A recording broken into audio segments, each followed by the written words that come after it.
From the four prisons that they had in Robben Island, prison number 1, it was extremely hot. Please have a seat. We are going to be here for a few minutes of introductions and explaining. We have a few benches along the wall.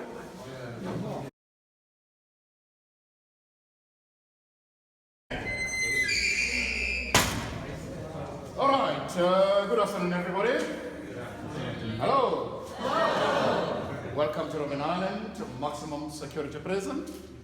The place has been a national museum going back to January of '97, and this whole island having been listed and described a World Heritage Site, December of 1999. But as a prison, it was used to incarcerate male political prisoners, blacks, colored, Indian, between 1963 to 1991, and I'm one of those. Now, my names are Khotso. My names are Khotso Glenn Ntswelemwe, and I'm from Soweto, south of Johannesburg. I spent 6.5 years in this prison. From 1984 to 1991, my prison number 3884, 38/84, and I arrived here with 4 other guys. We were all co-accused. Member of the African National Congress. I joined that organization in 1980. Before then, growing up in Soweto, a student and youth activist. Now I'll be telling you more about that. But I'll also be telling you about this prison and taking you through parts of this prison. Now, one of those sections I'm going to take you to, that's where we had the second most famous political prisoner ever to come to Robben Island, Nelson Mandela. Now, naturally, I'm the most famous.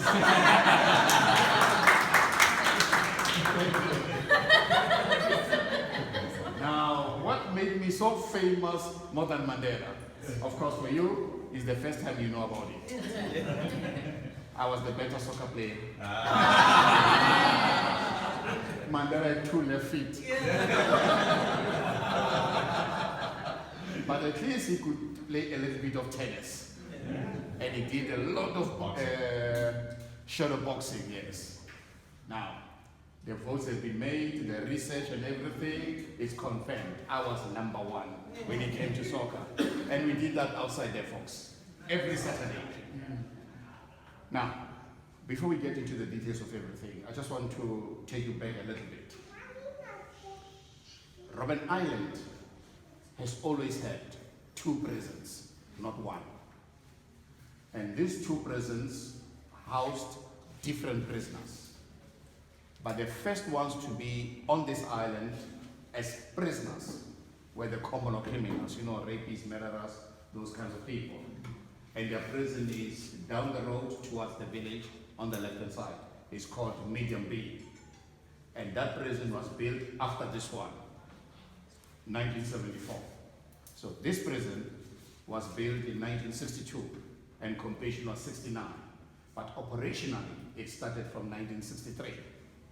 So the initial prison, before these 2 prisons, right at the back of the trees there, it's called, in Afrikaans, Old Drum or Old Prison. And it was used to combine all these prisons until the separation was made. And this prison, everyone here was a member of a political organization. Some were band organizations, others were not. And minimum sentence, 5. Maximum life in prison. No parole, no remission of sentence, no clemency, no pardon. So we all had to do time.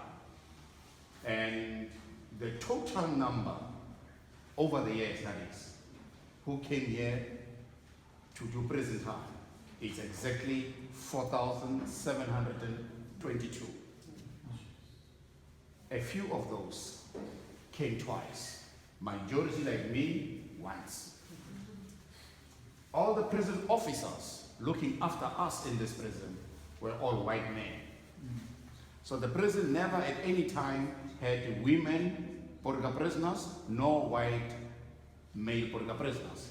But we did, of course, in this country, had white Burqa prisoners and women Burqa prisoners. They were just kept somewhere else. For white male Burqa prisoners, it's Pretoria, maximum security. And for the women, is Kroonstad in the Free State Province. The prison is named after the town, Kroonstad. In this prison, all prisoners were South Africans, except the following. 150 were all coming from Namibia, and they were all members of SWAPO. They were here between 1968 and 1985. Remember, Namibia got their independence from South Africa in 1989, except Walvis Bay, which was only handed over 1995. Then we had also 3 prisoners from Botswana, 2 from Lesotho, another 3 from Swaziland, and 1 a Mozambican. Now, how did all these people come here to serve prison time, but they were not South Africans? Well, with the Namibians, it's easy. South Africa was in charge. So anybody who opposed South Africa's rule there and was found guilty in the courts there, this is the prison they'll bring them. But the difference with the guys from Botswana, Namibia, Botswana, Swaziland, Mozambique, and Lesotho, cross-border raids. South Africa sent its jets and soldiers and so forth in what they said they were pursuing terrorists. And those who helped the liberation movements kidnapped in those countries, brought to South Africa, went through court, and that's how they came to this prison. But of course, some of them, they are back in their countries now. But the guy from Namibia, from Mozambique, he's now a natural South African. He lives in Nelspruit. He runs some charity organization here. He spent 20 years in this prison. Furthermore, folks, the youngest prisoner to arrive here was at the age of 15. His name is Dikgang Seneke. And when he left prison, he was 27 years old. And the oldest prisoner was turning 61 years old. And when he left this prison, he was an 8-year-old. I was 19 when I got in here. Nelson Mandela is the only prisoner to serve in 4 prisons. One prison is in Johannesburg, it's called the Old Fort. The second prison is this one, Robben Island. The third prison is in Cape Town. That suburb is called Tokai. The prison name is Portsmouth. And the last prison is Victor Versailles. They got a new name now, they call it Drakensberg Prison. French part of the political discussions that we'll have. And that's how we kept abreast with the political events, both in South Africa and internationally. They allowed us only one visit in 3 months for 30 minutes, non-contact partition by glass using speakerphone, and children below the age of 16 were not permitted, and family was not allowed to bring food, money, or clothes. And they allowed us only one letter to receive or to write a month. And they censored all of those. Those are just an example of letters that were censored. When things started here, folks, remember South Africa was a divided society. And you had classifications of people. And there were 2 primary ones, white or non-white. So this prison was designated a non-white prison, meaning Bantu, Asian color. So I'm going to use those terms. Bantu, short pants, short sleeve shirts. Asians and colors, long pant trouser, long sleeve shirt. But all prisoners across the board, no shoes, no underwear, no jersey, no socks, whether it's winter or summer. So you can even think, folks, Nelson Mandela at the limestone quarry, moving that land from end to end, and when nature calls, there was only one place to use, the cave. That cave was not dug by political prisoners. It was common law criminals who did that. When political prisoners were sent to the land quarry, the hole was already there. But prisoners used the hole as toilet,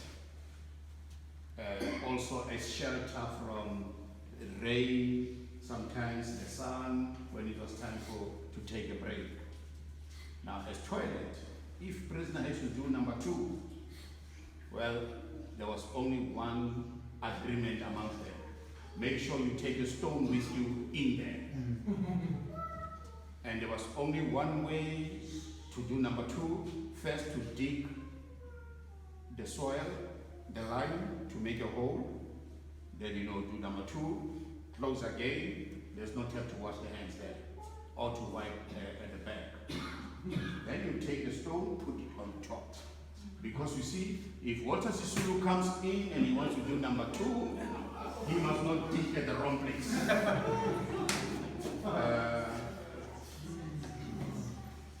But sometimes mistakes happen.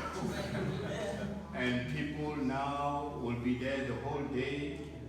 Well, not so nice.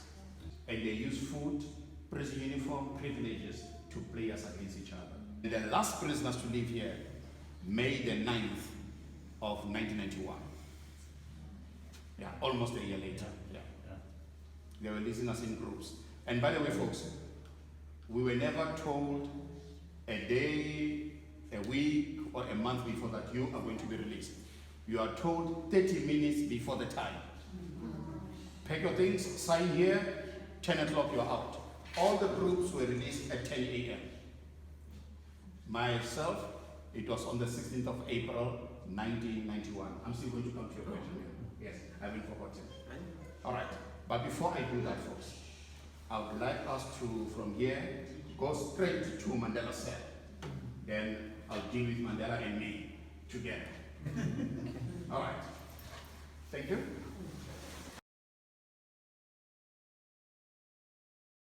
We are now working very hard to defend our freedom against those who brought this freedom. Oh. Yeah. I never thought in my lifetime I will have to go back to the streets to protest and march. Because that people have deliberately forgotten the principles, the values that underpinned this struggle, what we had to go through to be where we are, sacrifices that we had to do. And the painful thing about this is that if it is one of you who should know better, who would have gone through this with you,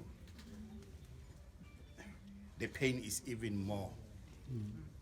Jacob Zuma was here. He spent 10 years here.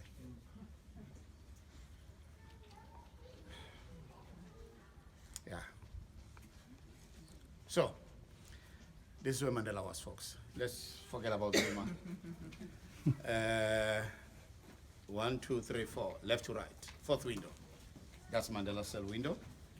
Mr. Mandela, remember earlier I talked about him being arrested in 1962 in Natal, Warwick, and brought to Johannesburg. Mr. Mandela was charged with inciting people to strike and leaving the country without valid papers. Indeed, it's true. He did leave South Africa in 1961 to go to places like Algeria, Ethiopia, and so forth, where he received military training also. And there was this farm north of Johannesburg in Rivonia, a small holding called Lillesley Farm, which was the underground headquarters of this military armed wing, of which Mandela was commanding. And that farm was raided by security police whilst Mandela was sitting in prison doing a 5-year sentence. And Mandela was taken out of that prison because he was implicated. He became the primary suspect because they found documents, weapons, explosives, and so forth. And part of these documents were articulating how acts of sabotage were to be carried out. And Mandela was the author of that. So he joined these other men who had already been detained there. Walter Sisulu, Ahmed Katrada, Indrum Langeni, Elias Mzwaledi, and so forth, including Dennis Goldberg. So this man stood trial, and that trial famously came to be known as the Rivonia trial. And the charge was sabotage. And they were found guilty thereof and sentenced to life in prison. June of 1964, that's how they arrived here. By ferry. You know, everybody came by ferry here, folks. And Mandela occupied that cell for 18 years, 64 to 82. And he was recorded the 466th prisoner to arrive here in 1964. And whilst in this prison, two things happened. Tuberculosis, lung infections later.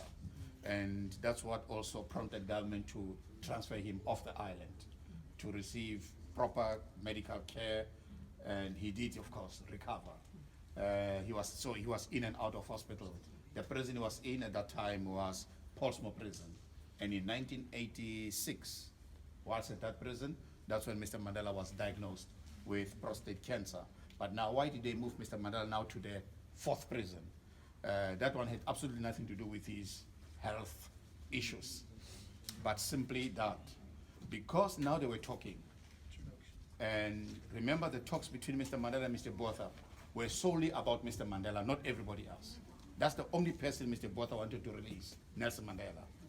So they said they will take him to this place to re-acclimatize him back before his release into society.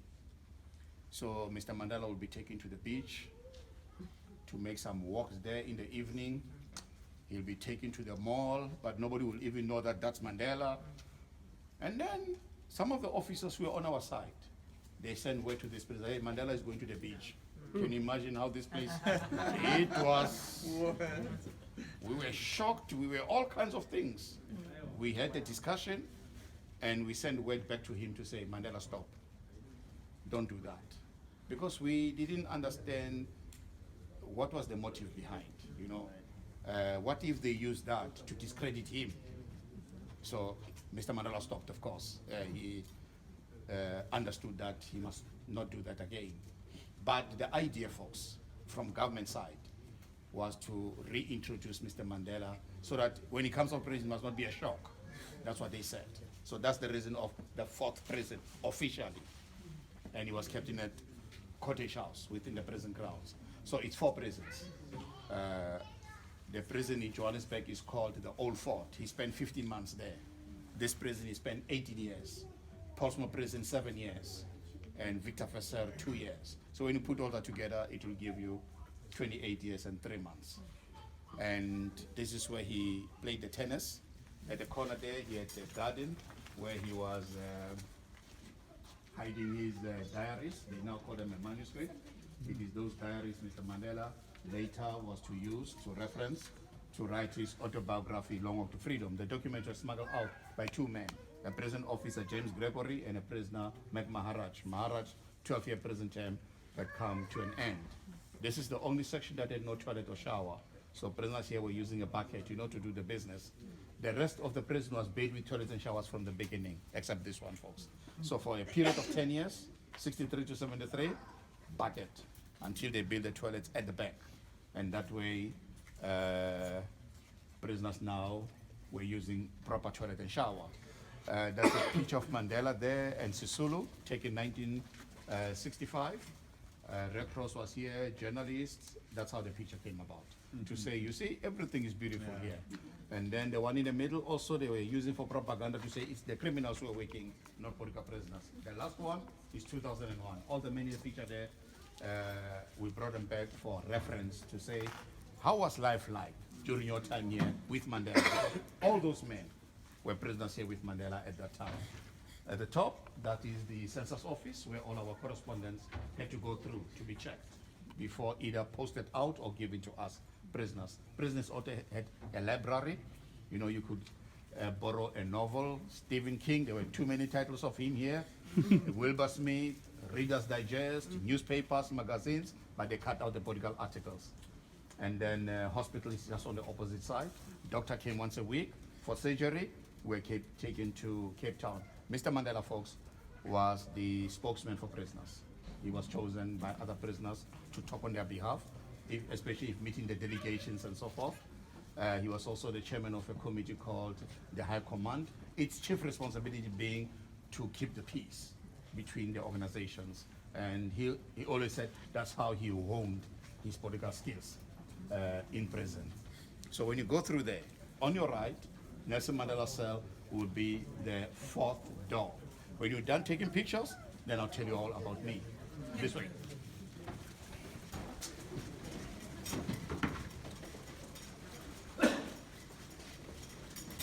This is the cell of Nelson Mandela for 18 years, 64 to 82.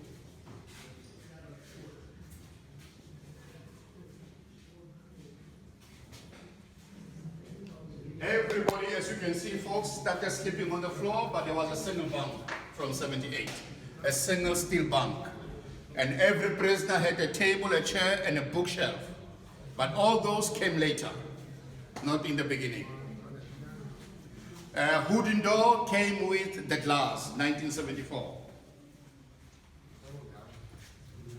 And there is a light and a button on the wall.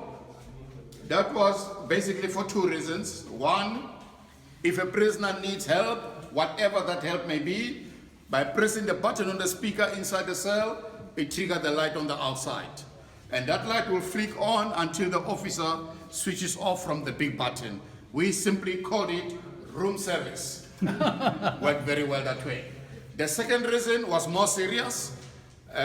Remember, 8.5 kilometers from this island, there is the nuclear power plant called Quebec.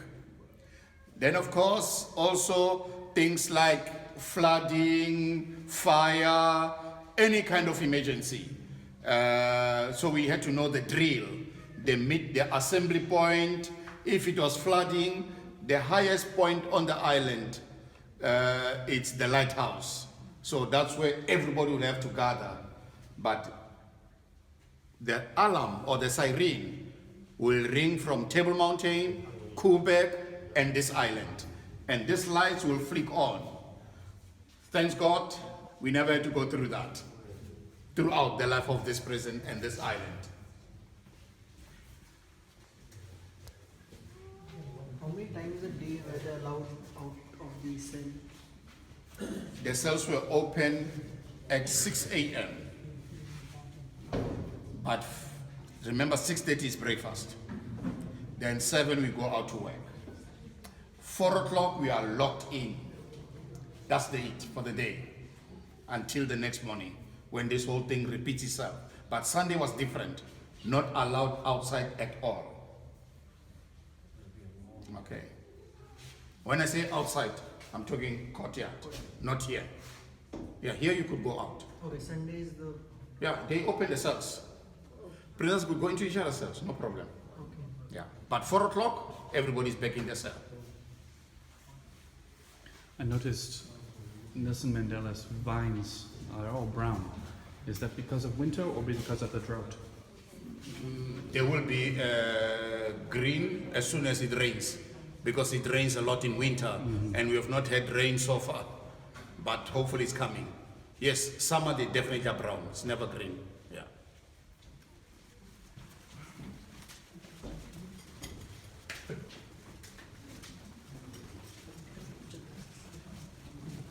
Was there any communication between where you were locked up and any of these? Yes, via the cooks. Yeah. They were the only people, who could network and coordinate the sections, because they have to deliver food 3 times a day. Yeah. And also tennis balls. Yeah, we cut the tennis ball enough of space, put a paper with a message, we beat over the roof of the wall.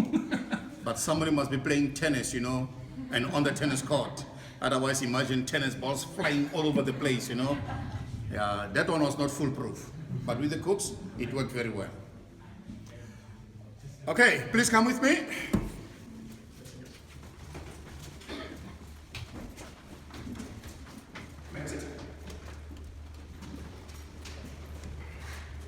And you'll understand also that when you become an activist opposing the status quo and the loss of the land as they were at the time, security police were not going to sit by and let you do as you please. So we had the defiance campaigns, the protests, the marches and so forth, and they started to look for me at home, in school. It became difficult now to operate within the country, and there was only one way left, to leave the country and go into exile. And exile for me then meant going to Tanzania, Angola, Zambia. That's how I joined and became a member of the African National Congress. But the struggle was in South Africa. So from time to time, we'll come back into the country to carry out our political work. On this fifth occasion, we used Mozambique and Swaziland on our way to a town called Secunda. We never reached the place. There was an ambush. We used a soccer team that was going to play a soccer tournament, football tournament, with already 3 guys who were in the country. And those 3 were shot and killed. This white guy was also shot and killed. The wife of the white guy was arrested.